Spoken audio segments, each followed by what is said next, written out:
Welcome back to the latest episode of B6 and Beyond. You are in for a treat today. I have Dom with me, who is a Sunderland fan, if you can't tell by his top. Dom, how you doing, mate? You okay? I'm doing good. Thanks for having us on, mate. No, all good. So before I do get into it, Dom, where can people find you on socials?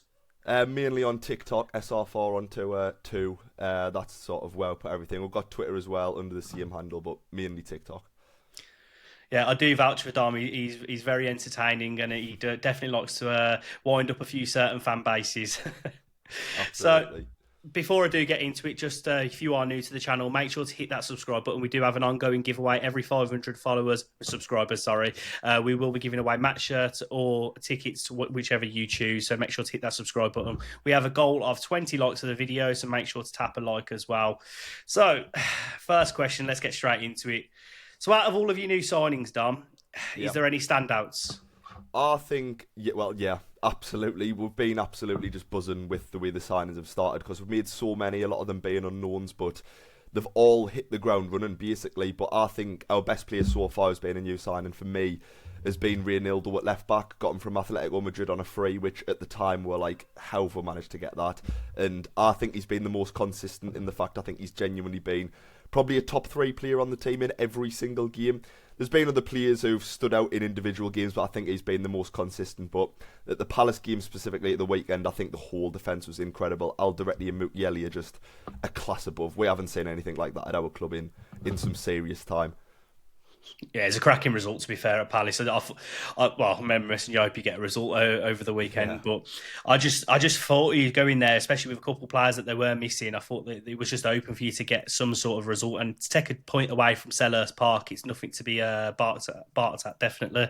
Oh yeah, absolutely buzzing with the result. I mean, the fact that I thought we were the better team for 70 minutes. People will look at the stats and it'll show that they sort of dominated us, but it was all the last 15 minutes when home atmosphere behind you and stuff, they just piled it on us for 15 minutes. But I thought we were genuinely better, which was just though I was a proud performance, if you know what I mean. I was very, very happy with it. Like, So do you feel like you've had overall your window was successful? oh, absolutely. I mean, it was one of them where it was, in terms of my lifetime, it's going to have been the biggest window ever. Like, it was just so important. You had to get it bang on. We spent the most money in newly promoted sides ever made, which also put a lot of pressure on the players to do well. And I think all of them have done so well so far. I think we addressed every single area we needed to. Even on deadline day, we still needed a few forwards. Brought in Brian Brobby up front, Bertrand Traore on the right-hand side, which obviously you lot have had as well. And I just don't think there was any sort of areas on the pitch we didn't address, and the fact that they've started so well, I think the window's been, I don't want to say it perfect, but that's as close, sort of as close to the word as I can get, really. No, it does feel like you're riding a bit of a crest of a wave at the moment, and you've had a genuinely decent window. I suppose the only, should we say, potential sour note of the start of the season was the result away at Burnley, but apart from that, it's been pretty good. Yeah, it was a bit of a strange result. Obviously, after beating West Ham 3-0 on the first day, we're expected to go to Burnley. We sort of went with a bit of arrogance, which is just completely unjustified considering they finished so many points above us last season. But the way I was looking at it was we're going to struggle to get points away from home, and it is what it is. As long as we're bounced back at home against Brentford, which we did, it was kind of one of them things where I didn't lose sleep over it, especially considering we had a huge chance in the first half with Mjenda.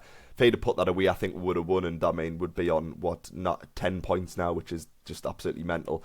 But games are going to go like that. Any point away from home is a good result, so I wouldn't say I'm too disappointed about that now. So who are the players to watch this weekend? Who's most likely to cause us concern? Uh, I mean, it's going to be interesting to see who we start up front because we've got 3 options at the minute with Brobby, Isidore, Mjenda, and any of them would start. I think all 3 of them will cause an issue. I think Adingra on the left-hand side, he's been one of them signings that's took a little bit of time so far to sort of get going, but I think against Palace at the weekend, he was looking really bright. But I think our sort of most dangerous and best creative player and everything is Diarra in the midfield. He's our record signing, most expensive signing and newly promoted sides ever made. He's just an absolutely incredible footballer. I can't believe we got a hold of him. I mean, he was arguably the best player in the Strasbourg side last season. They qualified for Europe. So many teams were after him. We got him, and I really think we haven't seen anywhere near sort of his ceiling either. I think he's got that ability to take it up another notch, and I think he's gonna get better every week. And I hope he shines on Sunday. Yeah, we were linked with him ourselves, but unfortunately, we can. I think they're not going to take a bus ticket and maybe a chocolate bar for him. So, and that's Yeah. kind of our budget at the moment. So, what would be your 11 if you had to choose it right now? It'll be probably relatively unchanged, well, possibly completely unchanged. I've Robin Roofs in goal, who was incredible at the weekend. Right back, Trey Hume. Two centre backs, I'd go with Mookie Elliott and I'll direct Avery and Ildo at left back, which is unchanged. We've got Dan Ballard, who's potentially fit, but it's one of them where, although he would be in your best 11, you cannot change a defence that was so good at the weekend. Midfield three, Xhaka, Siddiqui, Diarra, again, names itself, and I think all the changes would come up front if there is any. Depends if Enzo Lafay is fit for the weekend, because he kind of came as a bit of a shock injury against Palace. There was no news, he just sort of wasn't in the squad when the lineup came out. If he's fit, he'll be on the left-hand side, but I'm going to assume he won't be probably a Dingra, and I reckon he'll go back to Miyenda and Talby on the right-hand side, and I'd be quite confident going into the game with that 11.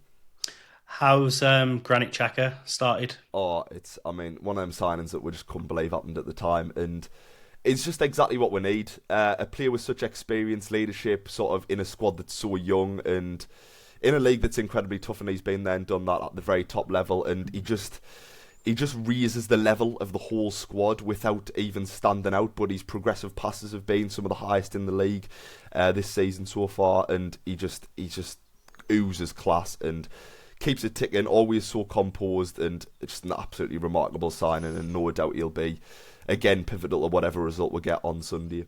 I was really impressive. He's signing him. To be fair, he has got everything, and like you say, he's got that experience heading the dressing room. It's the kind of player you do need if you want to want to survive in the Premier League. I rated it highly. So, if I had to ask you now, what would your score prediction for the weekend be? It's tough. Coming into the season, obviously saying Villa fifth game of the season, it was one of them where I was like, hopefully we've picked up a few points before then, but we were both started the season. I really think there's definitely a result there to be had for us. I think I'd have to go with confidence. You obviously haven't scored a goal yet, and we've been great defensively, so I think it's a case of, if typical Sunderland rock up, which I suppose every fan will always say, typical of their club, will let you score and end that streak. But if sort of the good old Sunderland of back in the day is gone, I really think we might be a nick of winning a clean sheet, and I'd scrape it, because obviously I'd got to give respect to Villa, the incredible side, obviously in European football and stuff. I expect them to do, again, probably top six, but I'm going to see a 1-0 at home. I'm really confident, just the way everything's going. I think I'd be silly not to predict us to get a result. Got to back your own at the end of the day, haven't you? Exactly. Yeah, and especially with how we're playing going into that game, it's going to be there's not much confidence, should we say, amongst the Villa players at the moment. So it's one of them games for me that it's like, we're like a wounded animal. It's going to go one way or the other. We'll either bite back or potentially roll over and have our bellies tickled again. So, very interesting. I must say, for yourself and any Sunderland fans that are watching, I do highly commend you. Being a Brummie and having Birmingham City near us, that's one thing. But you guys having to contest and have the Geordies right close, that must be torturous. It is. It's a nightmare, and they're just such a big-headed fan base. The fact, they're playing Barcelona tomorrow. It's like, you just don't hear the end of anything. Anything good that ever happens, you hear it for a million times throughout the week. They got their first win of the season against Wolves, who haven't won yet, and they took a massive team photo, and it's like, you're meant to be this big football club, and they're just a bit of a nightmare, but hopefully we'll just silence them this season. I'm definitely confident we're going to nick something off them this year, so we're above them, and that we'll hold on to that for as long as possible. Yeah, I've been absolutely hounded because of Villa's start, but ultimately, if you look at the league table, they're only 3 points ahead of us. Yeah, so exactly. Well done, lads.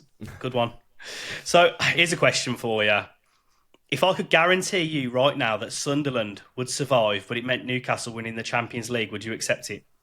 It's possibly the hardest question I've ever been asked, to be honest. It's kind of a matter of, do I love Sunderland more than I hate Newcastle? Which the answer is yes, but this is the extremes of both ends.